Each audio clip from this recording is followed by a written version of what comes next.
Salvatori, and this is Palestine in Perspective for the Palestine Chronicle. In this episode, I speak with two unique Palestinian voices, Lina Abojaradeh, talented visual artist and writer, and Jonathan Kuttab, seasoned human rights lawyer and co-founder of the well-known and exemplary Palestinian human rights organization Al-Haq, as well as Karen Rodman, founder and director of Just Peace Advocates, a Canadian-based group with a strong commitment to Palestinian justice. Central to this is the ongoing World Cup-related campaign she helped to start called Kick Out Apartheid. The troubling reality the campaign tackles also reflects the focus of my discussion with the three guests, namely the failure on the part of the International Federation of Association Football, popularly known as FIFA, to hold Israel accountable according to both its own human rights policies and international law.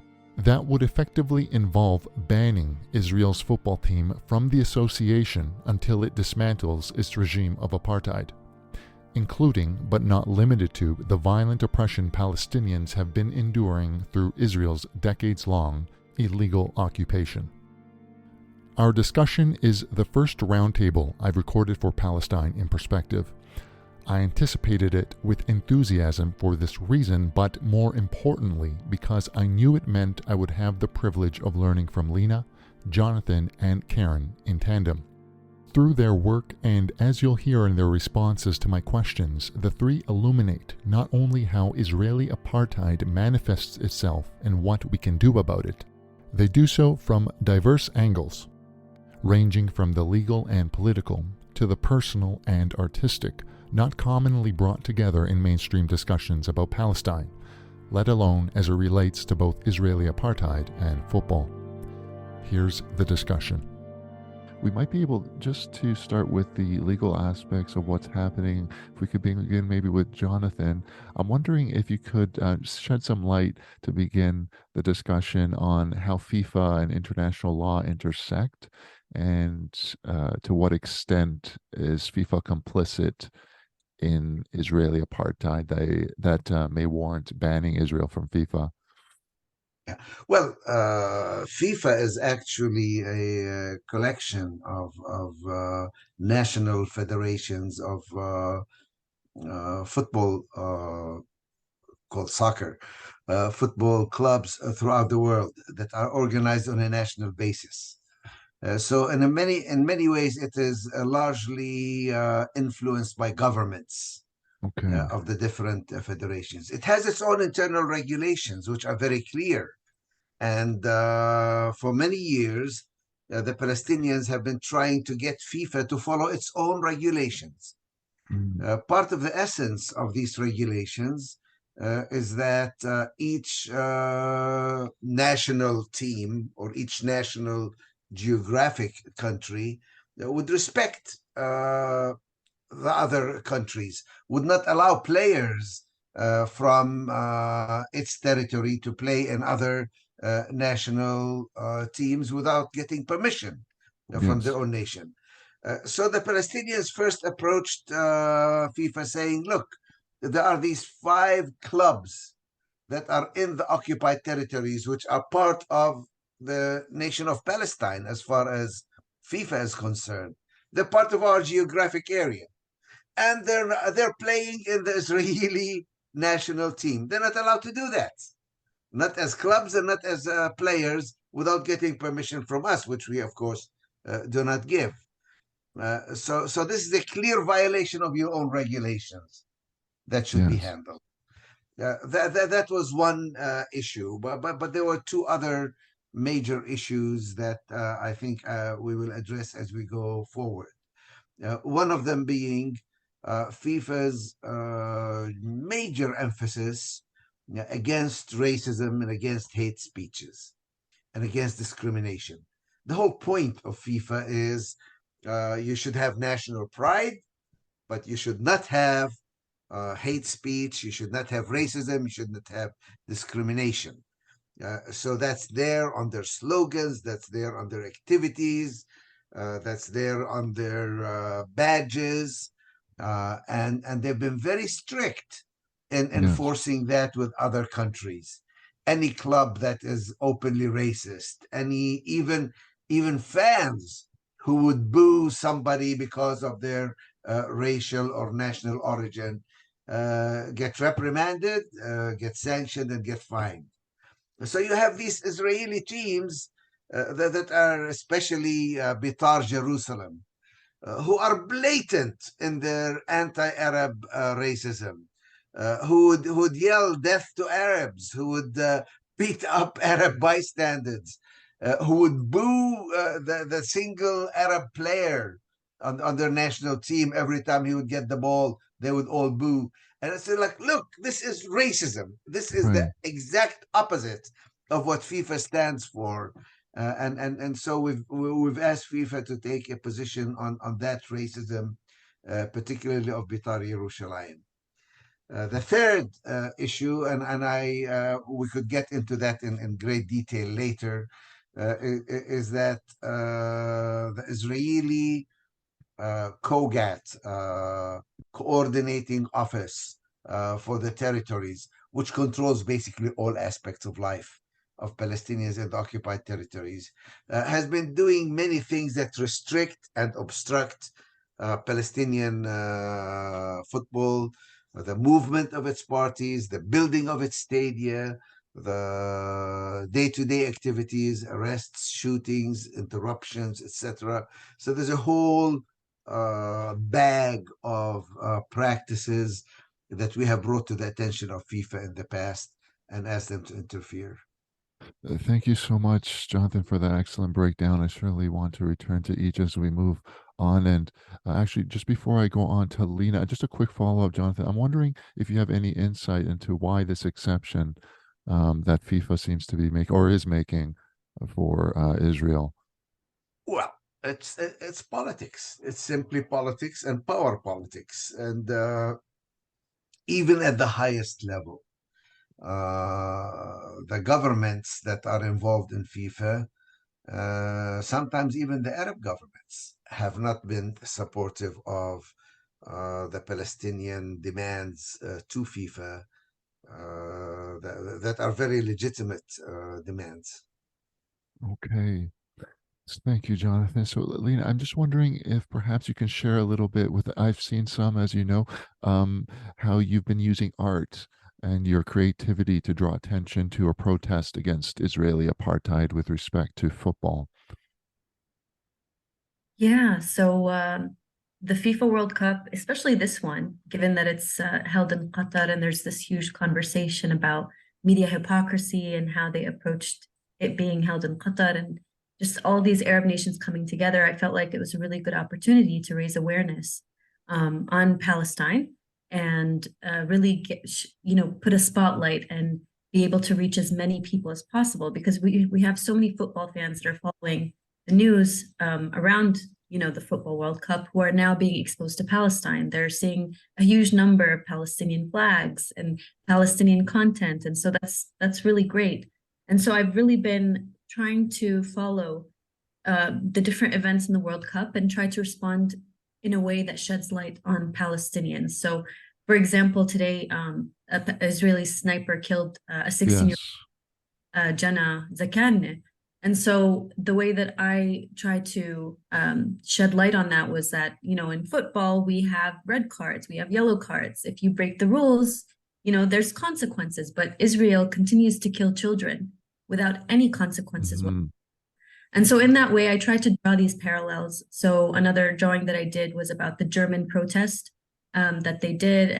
Yes. At the same time, Germany is one of the biggest countries that stifles Palestinian protests, and they actually fire Palestinian journalists.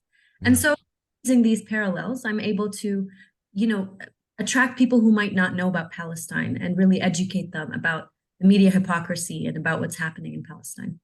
So I'm just wondering how the response publicly has been to your artwork so far that's been drawing attention to Palestinian issues, and whether the World Cup happening now has increased the response or has affected it in any way. It definitely helps with the visibility, being able to reach more and more people. Obviously, I always face censorship and problems using Instagram, TikTok. I've had multiple drawings taken off of the platforms. I've been banned. But I think using FIFA is kind of a safe buffer in a sense of that Right. take off that type of content. Also, just an immense amount of Arab support. I think FIFA, Mhm. the World Cup this year has really showed us that even though the governments might normalize with Israel, the people really truly love Palestine, Yes. and they've really come together in such an inspiring way. So that was something really nice to see. How, if there's any way of maybe sharing this with us, I'd be very interested. I think maybe also listeners, how do you know when a piece that you've done on Palestine, an artistic creative piece, has really resonated with people? Um, Perhaps you could share maybe some of the feedback, or is there a way that you know that this has happened? So there are different ways. When one of my artworks goes in a sense viral, Right, Instagram kind of shadow banning me or TikTok shadow banning me, I kind of, right. okay, people have shared it. There have been instances where, for example, a child, like a Palestinian child in the US, for example, does like a report about my art or something. Okay, okay. That's really inspiring. Or there's also responses. You can like do a kind of response to TikToks and like you can reshare it in that sense. So Yes, sometimes that happens as well. But at the end of the day, as an artist for Palestine and for these social justice causes, it's not really about, right. the visibility. It's more about just Yes. there and hoping that it resonates. Well, thank you so much, Lena, as well, Jonathan. I'll just quickly move to you as well, Karen. I know that you've been pivotal in starting the campaign that we know as Kick Out Apartheid.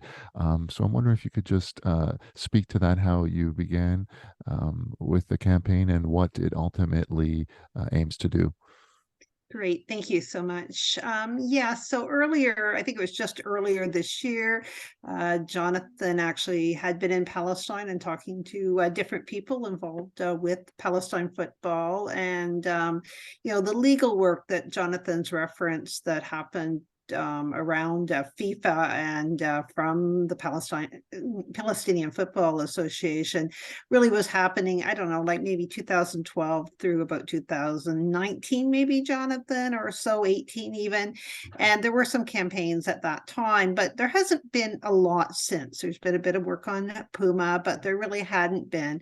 And with the World Cup coming up, especially in Qatar and such, we started with originally FOSNA, which of course is Friends of Civil North America, that Jonathan is the executive director in, and Just Peace Advocates, human rights group here in Canada, to put together a campaign that we launched in May with a webinar. Roger Waters was on that, Yes. from the former legal head, Gonzalo Boyd.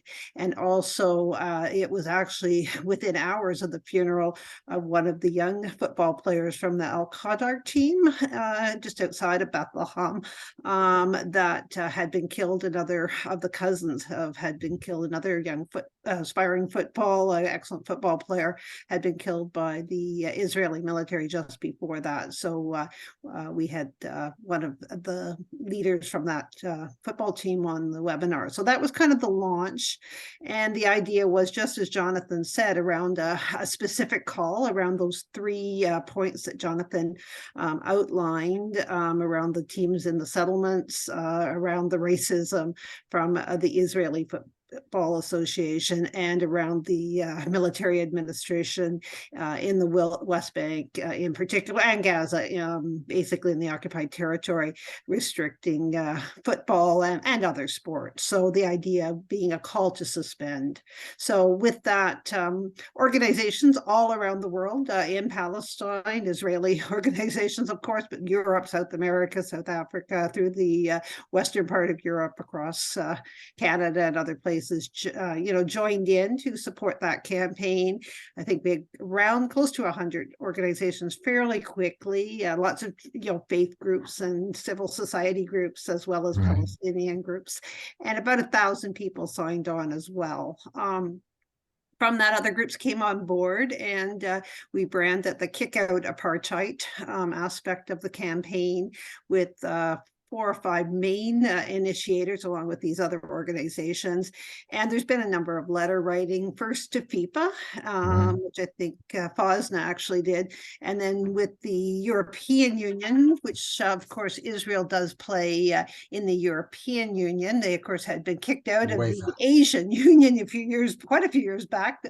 So around teams that were doing matches in Israel over the summer, in historic Palestine, but in places like Haifa and Tel Aviv and such. Some of those events were actually canceled, but some of it was under the guise of security related to the attacks on Gaza at that time. So there were, work that we were doing at not just the FIFA level, but at the federation level. And then as we've moved into the World Cup, a call actually for the Asian Football Association and the and the Arab teams within it, but to also stand up and take action as well, realizing Palestine is part of that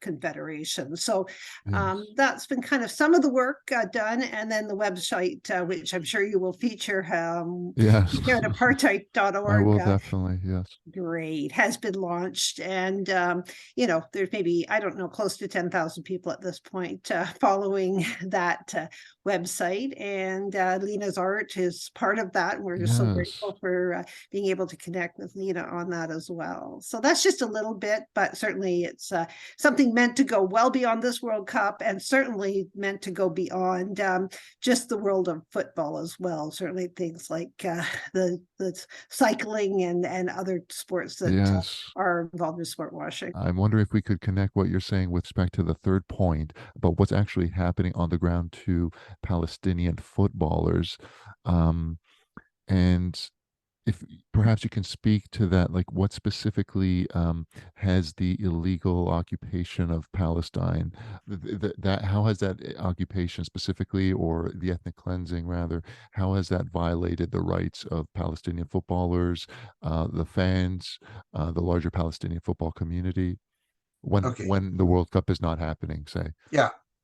First of all is the issue of building stadia. 62% of the area of the West Bank is in Area C, which is outside the cities. And that's the only available place for you to build stadiums. And the Israelis simply would not give you permits. So how can you have football without stadiums? Then you need to move from one part to another. Palestinian teams, as well as their coaches, never mind the fans, need to travel between Gaza and the West Bank and Jerusalem and Israel, as well as abroad. You can't travel without a travel permit. And you apply for a permit, and they may give permission to some people, but not for your goalie, not for your coach, and not for your star scorer, striker. I mean, so to move around just physically requires permission from the Israelis and cooperation. Then you get people who are arrested for no reason whatsoever. No reason, no trial, no charges. They get arrested. They can't play. They're restricted physically. People are shot. Sometimes shot in the foot deliberately. So people are shot. People are killed. There's a game that's taking place, and suddenly Israeli jeeps come up and they start throwing tear gas into the pitch, into the field, among the fans who are watching. So these kinds of day-to-day harassments, day-to-day trouble, equipment that comes in is sometimes held up for weeks, for months, for years. And you have to have all sorts of interventions. And you write to FIFA, look, our equipment, we can't even play soccer because our equipment is being held up for a long time. Sometimes FIFA says, why don't you work it out with the Israeli Football Association?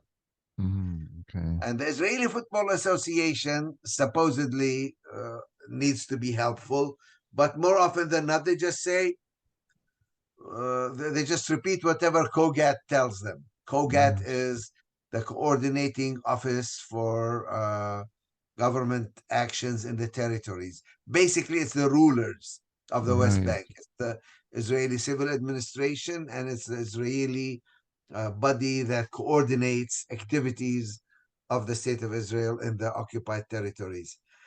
So these are day-to-day problems, harassments related to the occupation. And people have to understand, the occupied territories, this is not a temporary occupation. This has been going on for over 50 years, over half a century.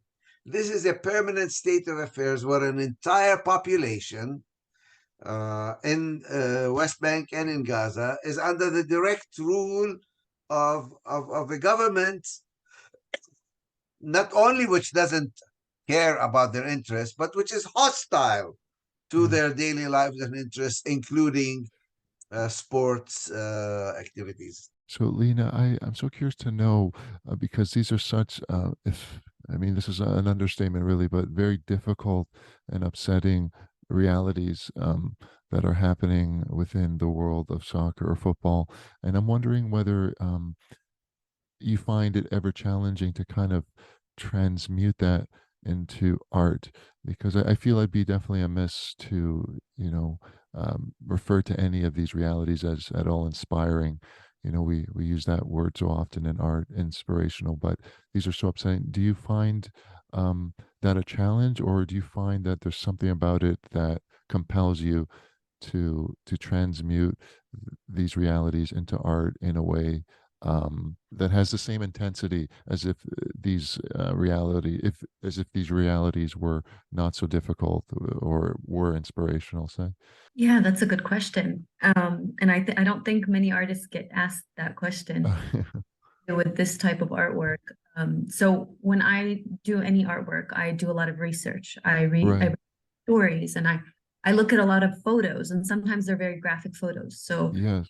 If a child is bombed in Gaza, I'm gonna try to look at it from different angles to try to be able to draw it properly. And sometimes you kind of absorb that, like violence and these graphic photos, and it gets very hard considering that I'm a Palestinian, and my work is driven by empathy, and it's very difficult to continuously have to draw this awful reality as a Palestinian who's never been able to visit Palestine, who can't visit Palestine, who's been denied my birthright. I feel like it's my responsibility to continue to do this. It's my one way of resisting. It's nothing compared to what Palestinians in the West Bank, in Gaza, even inside prehistoric Palestine, are facing on a daily basis. This also inspires me to be creative, of trying to find new and creative ways to really allow people to empathize with Palestinians who have been dehumanized for so many years through the media. And so this really has brought out my creativity and, exploring different art mediums and trying to merge different, like, poetry with art, or social media with, all of these different forms to really be able to capture people's attention for Palestine. I'm wondering, just as a follow-up to what you're saying, because there's so many layers to it, whether sometimes your process for any particular work of art regarding the issues in Palestine, specifically, perhaps if we could just focus on the world of football, whether that takes a longer period of time than other work that, say, is not, say, for example, that is not necessarily political or about the ethnic cleansing of Palestine. Do you find that you have a more protracted, like, phase of process or time that you need to kind of sketch out concepts before you actually engage in the final work? I mean, so what many people don't know about me is I have a master's in global affairs. So I have like a interest in politics, in history. And I think the process is the same. Actually, during such events like the FIFA World Cup, the time limit is actually more narrow. Like, right. I'm very aware of, like, okay, I have one more week until the end of the World Cup to be able to share as many artwork. So that's definitely a challenge to be able to fit that in my normal daily routine or my work. Right. But it's the same idea of just trying to like keep, up to date, keeping up to date with all of the events happening, and just Right. finding figures that allow me to draw something new that makes a parallel to Palestine. Aaron, I'm just wondering if you've been able to employ anything creative to help mobilize a campaign, any of Lina's artwork or artwork in general, and what the response has been to that. Yeah, for sure. So Lita's main piece of art around the kick out apartheid it certainly has been put out there and a big part of the campaign, and we're using it. But also we haven't maybe touched on Lina's videos that she makes that go with the art, that speak to her making the art and the actual story of what is happening in Palestine. So that is so important. And so, yeah, the art is just, it's so powerful. I'm not sure, but I've got a little ban. I sometimes get bans from Facebook and such, but I've been banned from sharing to any groups or making comments after I was sharing some of Lina's art. So I think I've joined in good company on that for a few weeks. So who knows? I mean, but it is, it's powerful. It speaks strongly.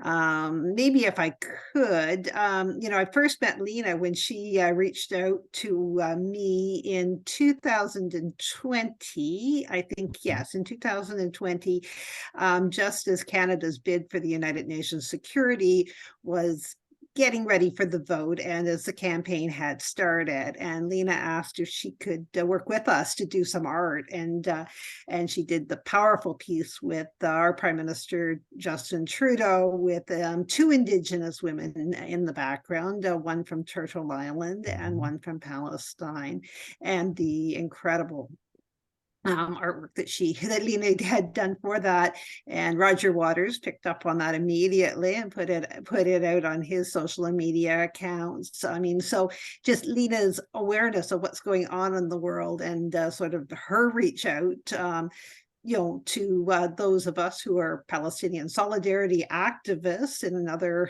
continent, and working with us on a foreign affairs issue here in Canada that impacts the rest of the world, was just so powerful. So it's been just such an honor subsequently to follow, of course, Lina's work, but also other work related to COVID during the early months of COVID, and some of the actions in Palestine and other campaigns that were happening and that sort of thing. So yeah, art certainly is an important part of the campaigns in terms of spreading it on social media, but also being able to use art on the streets with actions and that sort of thing. And of course, we'll be looking to the next World Cup that will be here in Canada in 2026. Now, may Palestine be free before that, but not counting on that. We'll be working with that and looking to using art and other forms of activism, hopefully here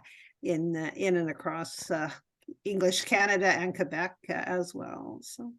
To that, I'd just like to quickly ask Lina whether, because actually you have a very interesting background and the interest obviously that is interest you, whether you find, as Karen was mentioning a moment ago, you did a piece featuring Indigenous persons from Canada and Palestine, whether you find or you find yourself wanting to express through your work parallels between the situation in Palestine and other forms of oppression elsewhere geographically. Yeah, I think we, as Palestinian activists, we need to draw the parallels with other social justice issues. So, for example, one of my most famous artworks was related to George Floyd. Okay.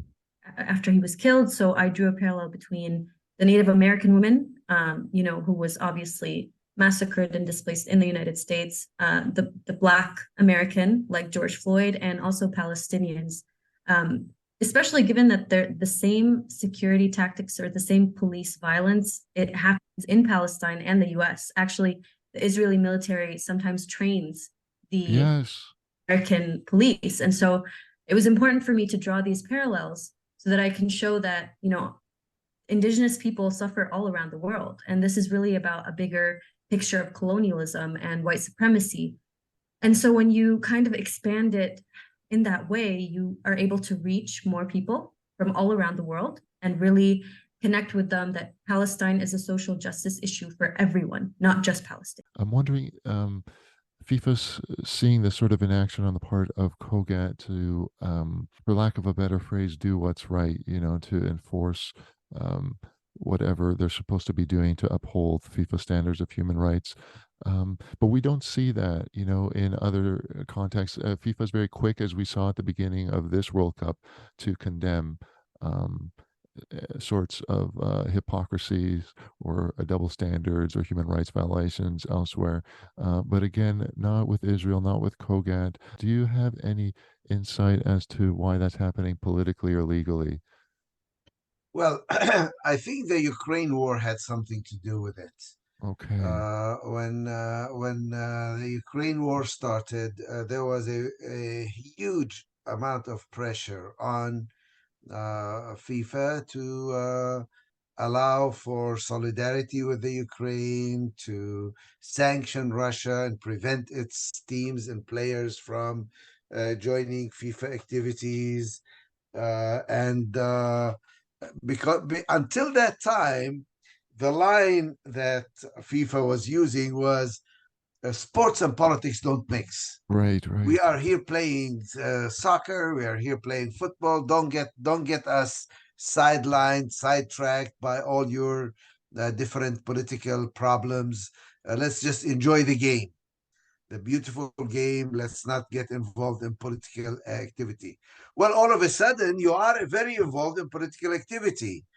So is it just when it's in your favor, when you like it, or are there any standards to be kept by one and all?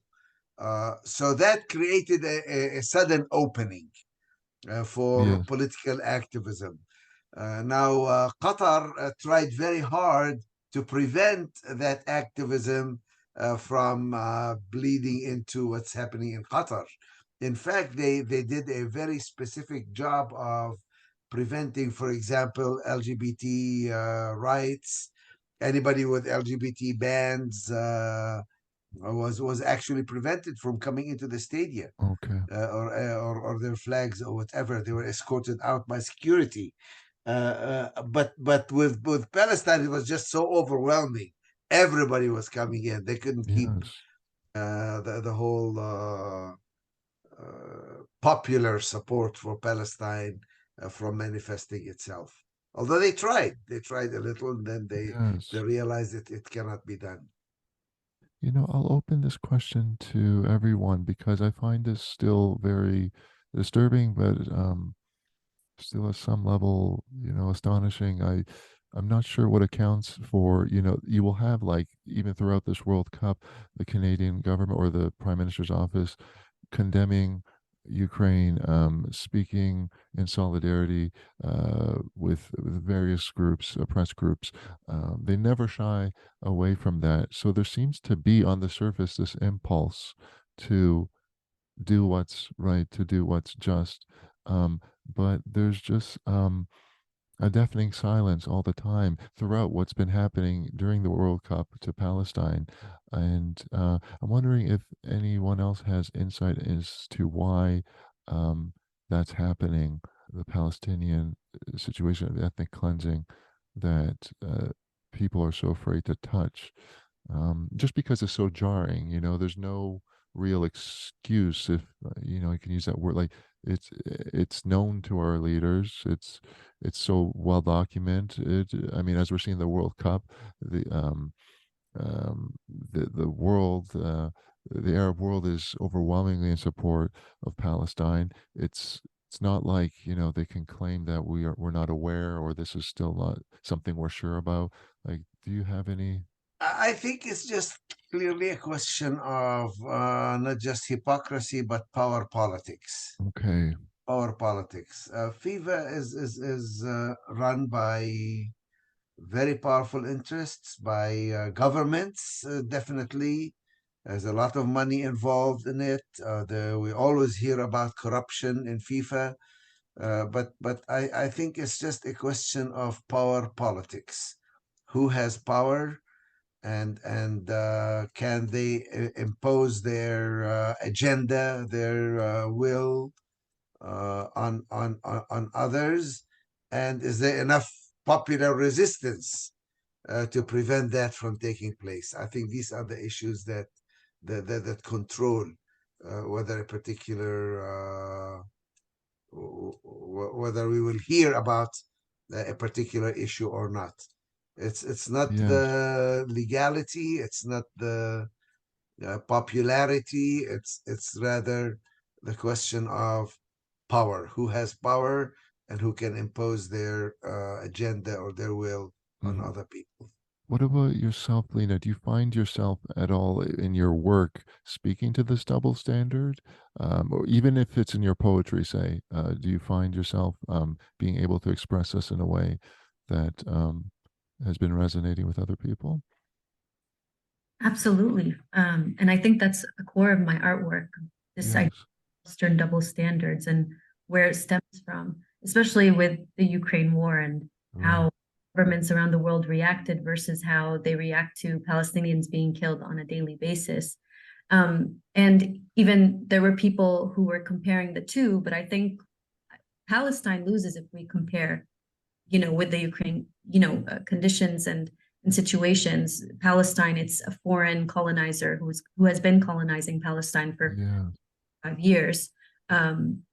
And so I often draw these parallels. I think to answer your question, also, there's this fear of being branded as anti-Semitic, Mm-hmm.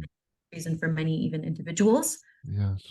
Yes. And I think most countries are built on displacing and killing indigenous people, like Canada, the US. Yeah. And so it doesn't fit with their white supremacy and their imperialism to attack Israel. I think, Israel's their friend, and it's in their best interest to have this kind of this being in the Middle East, whether it's political or whether it's military interests. And so I think Yes. that's what drives these double standards. Karen, I'm just wondering whether you can speak to whether the campaign has, or how the campaign has addressed the double standard, and what sorts of successes or developments have happened in it so far. Yeah, well, I so agree with what Jonathan and Lina have just said, and especially around Lina, the comparison between Right. Ukraine and Russia and Palestine and Israel.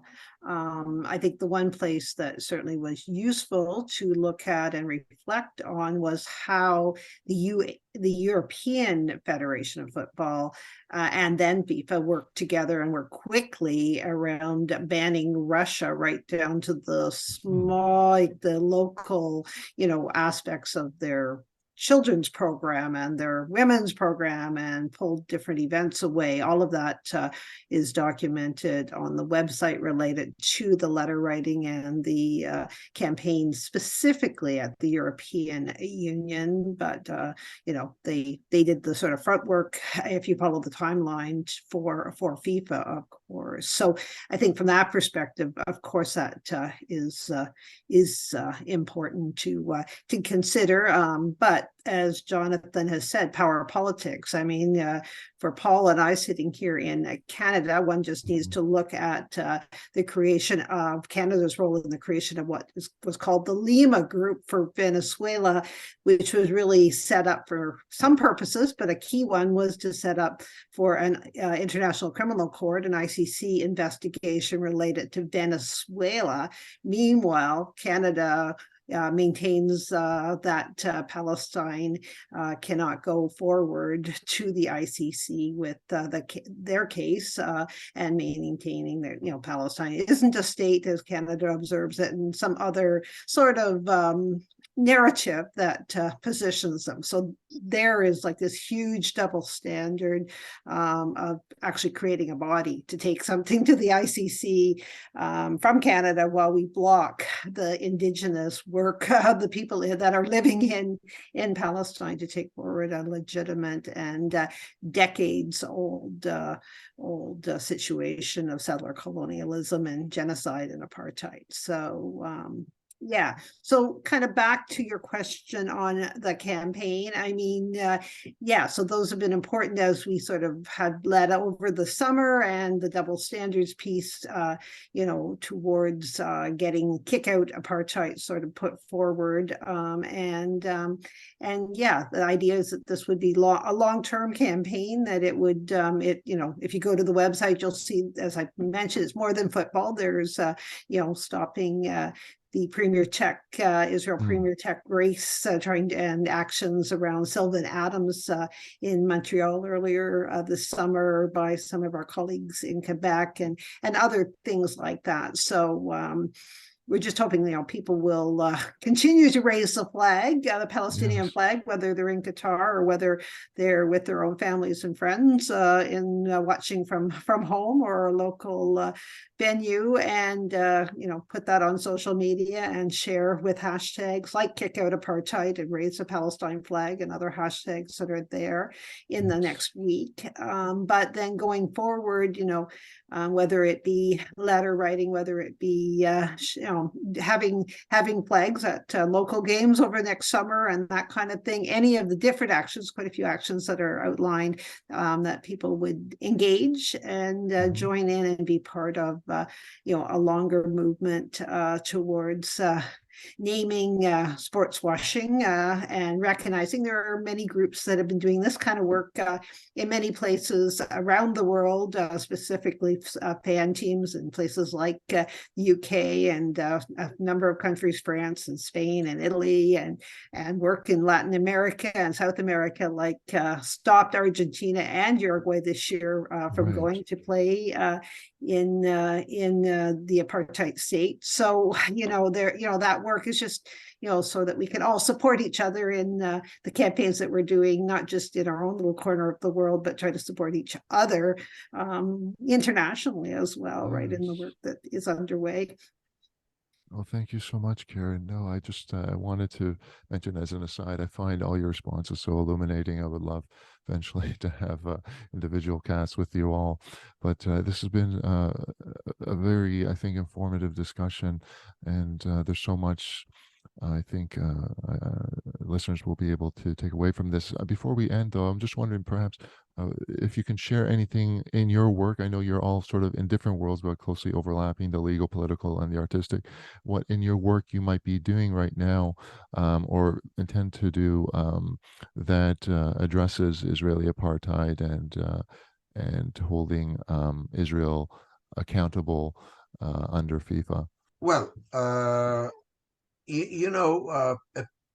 people don't realize that sports sometimes are much, much more reflective of a popular mood than what you see in newspapers, for example, or what you hear from politicians.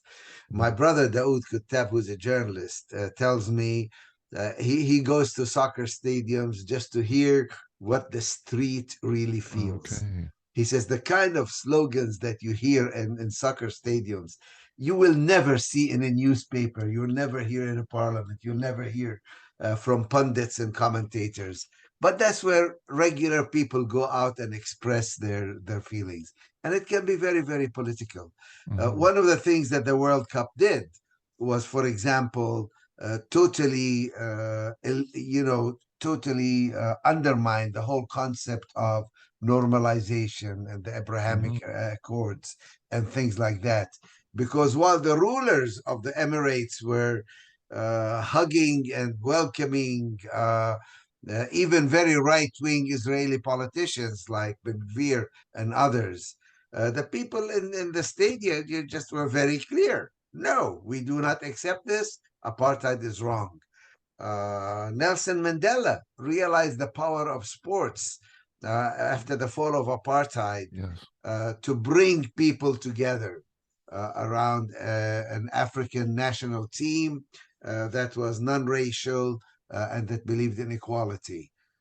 Probably the boycott of apartheid South African team in sports probably was much more effective than all of the economic and commercial boycotts that were conducted against South Africa's apartheid regime, Yes. and bringing to the average South African the realization that the world does not accept apartheid, Yes. and that we will be a pariah state.